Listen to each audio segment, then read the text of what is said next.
Dans cette quatrième partie sur les longueurs, nous calculons des longueurs. Dans cette vidéo, nous reprenons le périmètre du disque, mais nous allons surtout parler du nombre pi.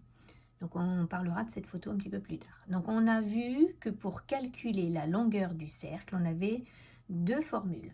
Si on connaît le rayon, on prendra 2 fois pi fois r. Si on connaît le diamètre, on prendra pi fois d. Eh bien c'est de ce nombre pi que l'on va parler maintenant. Donc ce nombre pi, alors on prononce pi, c'est une lettre grecque. Lorsqu'on regarde son écriture, c'est une lettre. Mais en mathématiques, on dira que le nombre pi, c'est un nombre mathématique. Donc on fera bien attention, une lettre grecque, mais c'est un nombre mathématique.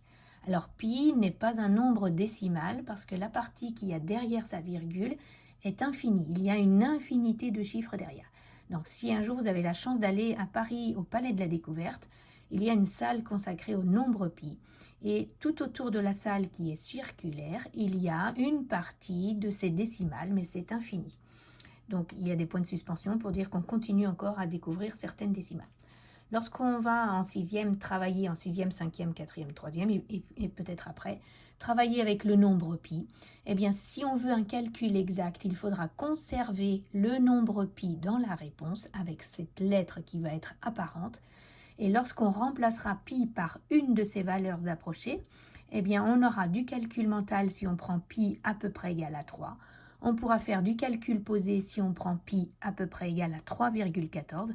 Alors c'est une de ces valeurs approchées la plus connue. Mais c'est bien pour faire du calcul posé. Et puis enfin, on pourra travailler aussi avec la touche pi de la calculatrice, mais on fera attention, même si on utilise la calculatrice, ça restera une valeur approchée. Donc on aura une seule façon d'avoir un calcul exact, c'est de conserver pi. Sinon, on obtiendra des valeurs approchées. Alors, ce qu'on peut dire aussi du nombre pi, comment le retenir un petit peu. Donc, on ne va pas retenir toutes les décimales du nombre pi, puisqu'il y en a une infinité. Mais Beutel, un poète, en 1913, a écrit un poème sur le nombre pi. Voilà la première phrase de son poème. Que j'aime à faire connaître un nombre utile aux sages. Si on mémorise cette phrase, après on a juste à compter les lettres de chaque mot. Donc le mot que n'a que 3 lettres. J, une lettre. M, 4 lettres. A, une lettre.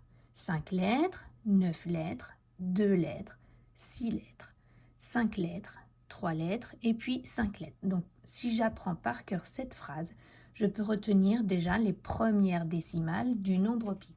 On retrouve le 3,14 très connu. Et puis, chaque année, il y a le Pi Day. Le Pi Day, finalement, c'est le 14 mars. Donc, en 2036, le 14 mars, ce sera un vendredi. Si j'écris cette date, le 14 mars 2036, en date anglo-saxonne, on commence par le mois, puis le jour. Donc, le mois de mars, le 14e jour de l'année 2036. Eh bien, on reconnaît 3,14, donc finalement, le 14 mars de chaque année, on dit que c'est le Pi Day. Voilà.